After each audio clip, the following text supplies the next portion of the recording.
Hello friends, topic में आपका स्वागत है। आज हम एक कंप्यूटर से संबंधित महत्वपूर्ण क्वेश्चन जो हमारे राजस्थान पुलिस और पटवारी और अन्य एग्जाम्स के लिए बहुत ही इम्पोर्टेंट क्वेश्चन है। तो आज का पहला क्वेश्चन स्टार्ट करते हैं। कंप्यूटर के आविष्कारक कौन है? तो इसका सही उत्तर क्या होगा? Charles Babbage. ओके, अगला क्वेश्चन। सबसे पहला कंप्यूटर का क्या नाम है? मतलब सबसे पहले कंप्यूटर का क्या नाम है? तो इसका सही क्या होगा? एनईएक्स जो कंप्यूटर है वो, यानी विश्व का पहला कंप्यूटर कौन सा है? वो है एनईएक्स।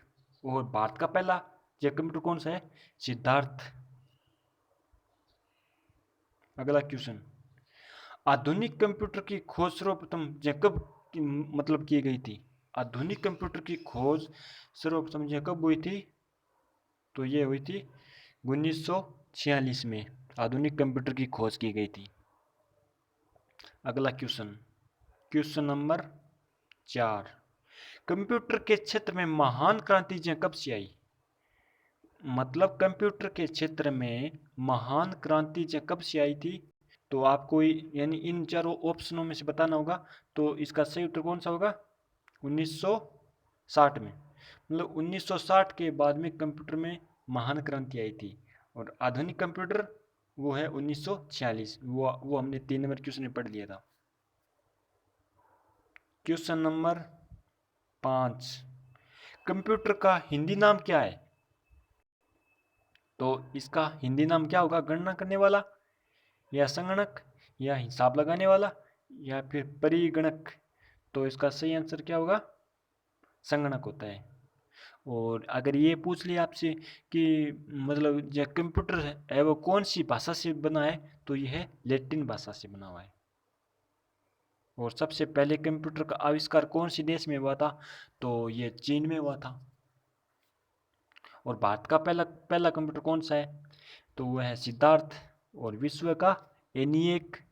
और भारत का सबसे सबसे पहला सुपर कंप्यूटर जे अगर आपसे पूछ ले तो ये होगा परम। अगला क्वेश्चन, क्वेश्चन नंबर 6। कंप्यूटर साक्षरता दिवस कब मनाया जाता है? और आपको पता ही होगा कि आजकल के एग्जाम में मतलब दिवस से संबंधित महत्वपूर्ण क्वेश्चन पूछे जाते हैं। और ये है कंप्यूटर साक्षरता दिवस। तो ये क्वेश्चन हमारे इसके मतलब कंप्यूटर टॉपिक के लिए बहुत ही शानदार टॉपिक मतलब क्वेश्चन है। तो इसका सही उत्तर होगा 2 दिसंबर। और 2 दिसंबर की बात करें तो 2 दिसंबर को कंप्यूटर साक्षरता दिवस मनाया जाता है। और इसी को ध्यान में रखकर अगर हम करें तो 1 दिसंबर को एड्स दिवस मनाया जाता है। दो दिसंबर को साक्षरता दिवस मनाया जाता है। 4 दिसंबर को नौसेना दिवस मनाया जाता है। और 10 दिसंबर को मानवाधिकार दिवस मनाया जाता है। और 11 दिसंबर को यूनिसेफ दिवस मनाया जाता है। तो अगला क्वेश्चन स्टार्ट करते हैं फ्रेंड्स। आज का हमारा सातवां है, सीपीयू का पूर्ण नाम क्या है? सीपीयू का पूर्ण नाम क्या होगा? Central processing unit, central problem unit, central processing union, या इनमें से कोई नहीं? तो ये क्वेश्चन भी बहुत इंपॉर्टेंट क्वेश्चन है कि सीपीयू का पूरा नाम क्या है। और सीपीयू की बात करें तो सीपीयू को बोलते हैं मतलब कंप्यूटर का हृदय, सीपीयू। तो अब इसका मतलब सीपीयू का पूर्ण नाम क्या होगा? Central processing unit. अगला क्वेश्चन, क्वेश्चन नंबर 8। इनमें से कौन सा सर्च इंजन नहीं है? मतलब हमें ये बताना है कि इनमें से कौन सा सर्च इंजन नहीं है। मतलब इनमें से 3 सर्च इंजन है और एक नहीं है। तो अब आपको बताना है। और एग्जाम में search engine plus full form के क्वेश्चन बहुत ज़्यादातर आते हैं। तो अब हम देखते हैं कि इनमें से कौन सा सर्च इंजन नहीं है। तो गूगल सर्च इंजन है, याहू है, तो और बाइडू है। तो इसका सही जवाब क्या होगा? वोल्फ्रेम अल्फा। ये एक सर्च इंजन नहीं है। जबकि गूगल है, याहू है, बाइडू है, सोलारिस है, ये सभी सर्च इंजन है। अगला क्वेश्चन, क्वेश्चन नंबर 9, निम्न में से कौन सी इनपुट इकाई है? इनपुट इकाई बतानी है। निम्न में इनपुट इकाई है तो माउस, कीबोर्ड, स्कैनर या उपयुक्त सभी, यानी इनमें से सभी। तो इसका सही जवाब क्या होगा? 4 नंबर, इनमें से सभी है। मतलब एग्जाम में इनपुट, आउटपुट और सर्च इंजन के क्वेश्चन और जब प्लस फुल फॉर्म के क्वेश्चन है वो ज़्यादातर बहुत बार पूछे गए हैं। तो मैंने आपके इस एग्ज़ाम के लिहाज से जो महत्वपूर्ण क्वेश्चन थे उन्हीं को लाया हूँ, जो हमारे एग्ज़ाम में बहुत ही फायदेमंद होंगे। तो ये मतलब इनपुट और आउटपुट की बात करें तो mouse, keyboard, scanner, floppy disk, barcode, ये सभी मतलब टच स्क्रीन, ये सभी है, और जॉयस्टिक, ये सभी इनपुट डिवाइस है। और आउटपुट डिवाइस की बात करें तो आउटपुट डिवाइस में आता है मॉनिटर, प्लॉटर, प्रिंटर, ये है स्पीकर। ये 4 है, वो ज़्यादातर एग्जाम में पूछे गए हैं, ये है आउटपुट डिवाइस में।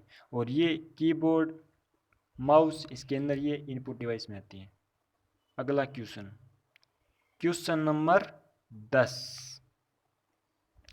1 किलोबाइट यानी 1 KB कितने बाइट के बराबर होती है? 1024 बाइट, 1024 मेगाबाइट, 1024 गीगाबाइट, या इनमें से कोई नहीं। तो इसका सही जवाब क्या होगा? आपको अनुमान लगाना है। मतलब किलोबाइट, मेगाबाइट, इनसे संबंधित बहुत बार एग्जाम में क्वेश्चन पूछा गया है। तो आपको इसका सही जवाब होगा 1024 बाइट।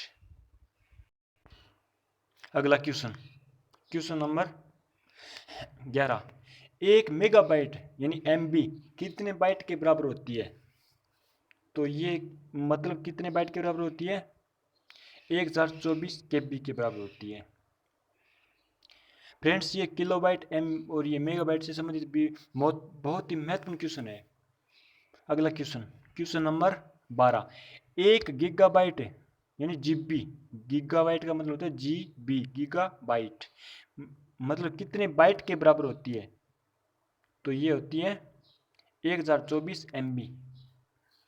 1024 MB से बनती है कि 1 GB। अगला क्वेश्चन, क्वेश्चन नंबर 13, मतलब कंप्यूटर में प्रयुक्त IC चिप बनते हैं। मतलब जो हमारे कंप्यूटर में IC चिप होती है वो किसकी बनी होती है? तो ये होती है सिलिकॉन की।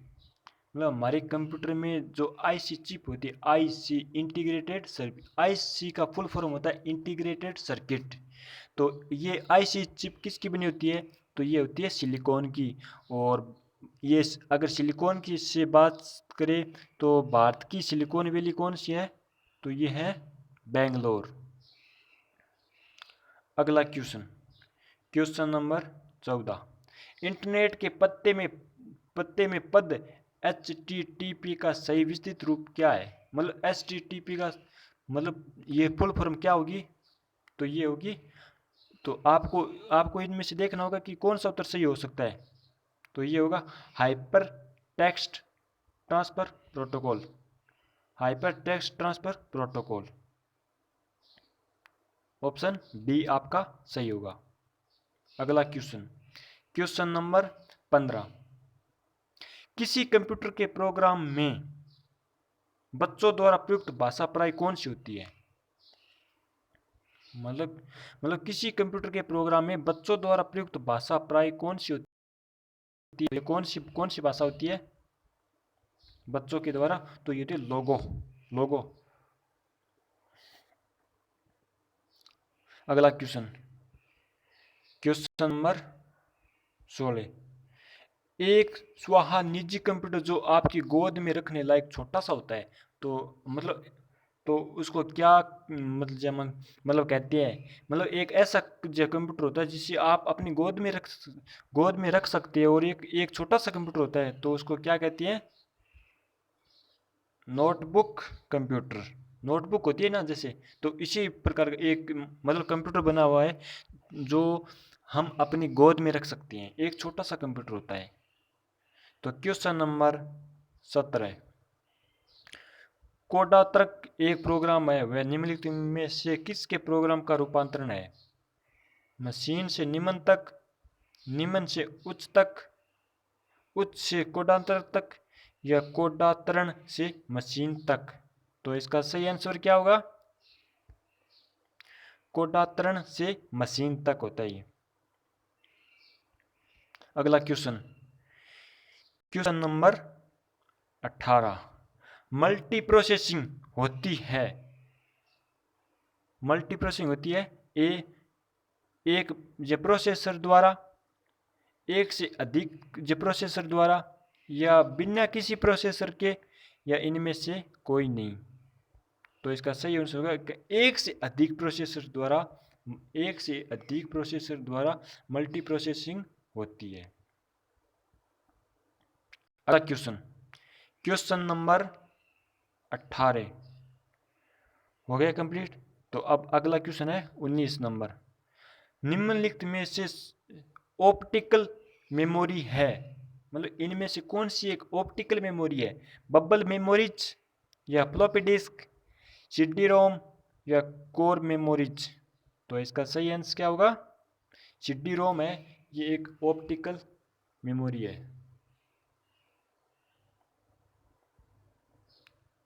अगला क्वेश्चन, सीपीयू में कंट्रोल, मेमोरी और तीसरा कौन सा यूनिट होता है? सीपीयू में एक तो होता है कंट्रोल, एक होता है मेमोरी, तो इसमें तीसरा कौन सा होता है? तो इसका सही आंसर क्या होगा? Arithmetic logic unit. मतलब सीपीयू में कंट्रोल, मेमोरी और तीसरा कौन सा यूनिट होता है? तो ये होता है। अगला क्वेश्चन, क्वेश्चन नंबर 21, सीपीयू के एएलयू में होती है RAM space, register, byte space, या इनमें से सभी। तो इसमें क्या होता है सीपीयू के एएलयू में? एएलयू मतलब अर्थमेटिक लॉजिक यूनिट। तो एएलयू में कौन सा होता है? तो ए होता है इसका रजिस्टर। मतलब सीपीयू में सीयू, एएलयू और रजिस्टर ये तीन होते हैं। तो सीपीयू के एएलयू में क्या होता है? तो इसमें होता है रजिस्टर। अगला क्वेश्चन, क्वेश्चन नंबर 22, गणना और तुलना के लिए कंप्यूटर एक भाग का प्रयोग किया जाता है। मतलब गणना और तुलना किस किस भाग का प्रयोग किया जाता है? डिस्क यूनिट का, मोडेम, एएलयू, या कंट्रोल यूनिट। तो इसका सही जवाब क्या होगा? ये होता है एएलयू, अर्थमेटिक लॉजिक यूनिट, और इसका प्रयोग किया जाता है गणना करने के लिए, और ये सीपीयू का भाग होता है।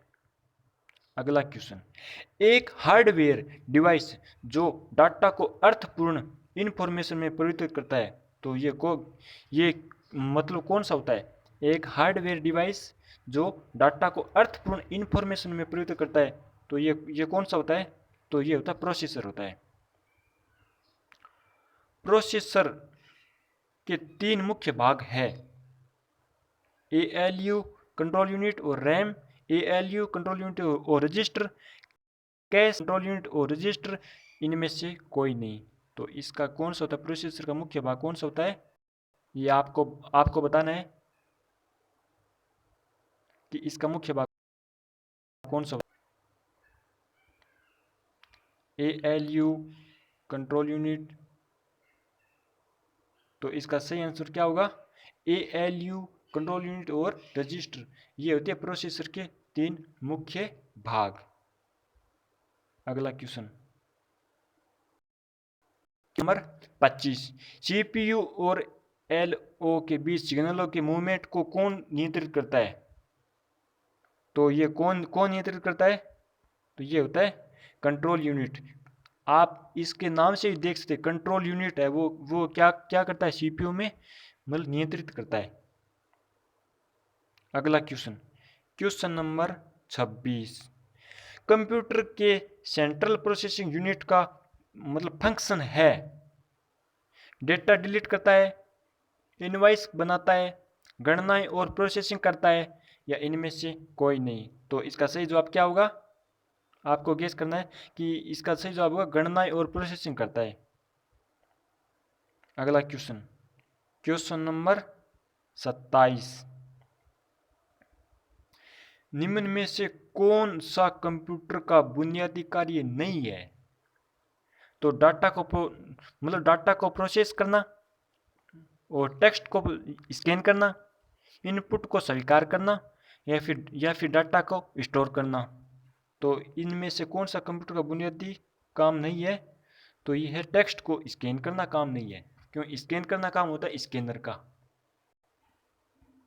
अगला क्वेश्चन, क्वेश्चन नंबर 28, परिचालन संपन्न करता है एल्गोरिथम, अर्थमेटिक, ASC सेकंड, या इनमें से कोई नहीं। परिचालन कौन कौन संपन्न करता है?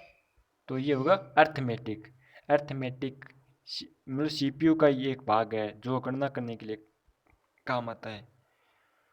अगला क्वेश्चन, क्वेश्चन नंबर 29, कंप्यूटर में अधिकांश प्रोसेसिंग किस में होती है? कंप्यूटर में अधिकांश प्रोसेसिंग किस में होती है? तो ये होती है CPU में, क्योंकि CPU का नाम ही क्या है, सेंट्रल प्रोसेसिंग यूनिट। तो सबसे ज़्यादा प्रोसेसिंग किस में होगी? CPU में होगी। अगला क्वेश्चन, कंप्यूटर निम्नलिखित में से कौन सा कार्य नहीं करता है? प्रोसेसिंग करना, अंडरस्टैंडिंग करना, इनपुट करना, या आउटपुट करना। तो इसका सही जवाब क्या होगा? अंडरस्टैंडिंग, क्योंकि कंप्यूटर प्रोसेसिंग भी करता है, इनपुट भी करता है, आउटपुट भी करता है, मगर अंडरस्टैंडिंग नहीं करता है कभी। अंडरस्टैंडिंग ये समझता नहीं है कुछ। ओके फ्रेंड्स, आप हमारे चैनल को लाइक एंड सब्सक्राइब कीजिए और यूं ही हमारे चैनल से बने रहिए। Thank you.